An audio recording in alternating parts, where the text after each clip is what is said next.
आज राति रुटी सागर अंडा तरकारी खाइबा चाहिए कि जोग को घरे लाइन नथिला।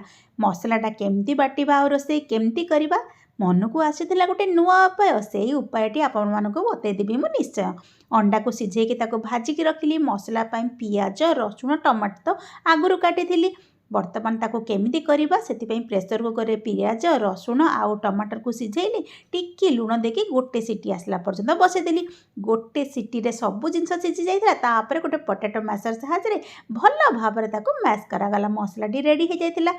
जो तेल रे प्रथम अंडाटा भाजिकी रखी एवं से हलदी आ लंका गुंड पकईली तापर सिझे रखि मसला को मुझे टिके टिके करके तेल रे पकईदेली। मसला तो रेडी हो जाता कि से गोटे जिनस पड़नी बोली मोर मसला कषिला बेले मन पड़ा कौन से जिनसा आपण मैंने कहींपारे भिडियोटी देखिले आपण मैंने निश्चित जानीपारे। रसुण पियाज आ टमाटर पकईली कि अदा पकईवाटा भूली जाइली से अदा को कोरिकी टिके पकईदेली आ मसला धीरे भल भाव में कषईदेली। टिके समय पर मसला कषा कषि सरला आ मसलू तेल बाहरी पड़ा। जिते बड़े मसलू तेल बाहर से भाजी रखि अंडा को गोटी गोटी करी मसलार पड़ा। बर्तमान मसलार अंडा देके भल भाव में कषईदेली एवं स्वाद हिसाब से टिके लुण पकईदेली। प्रथम पियाज आ रसुण सिझाइला बेले टिके लुण पकईदेली तेणु यही समय स्वाद देखिकी टिके लुण पकईदेली आ भल भाव में कषईदेली।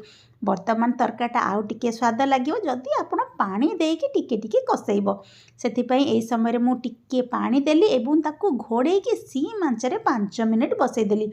5 मिनिट पर आमर तरकारी हो जाइतिला रेडी। तरकारी जितेबाला रेडी हो गला से काटिकी रखि धनिया पत्र पड़ा। बर्तमान देखो तरकारीटा रेडी हो जाए धनिया पत्र पड़ुची। एमती तरकारी आपण मैंने निश्चिंत करंतु आ मोर गुण निश्चिंत गाँतु। लाइन नथिले कौन है तरकारीटा किंतु भारी बढ़िया होता। राति खाइबटा रुटी सागे पूरा जमीगला।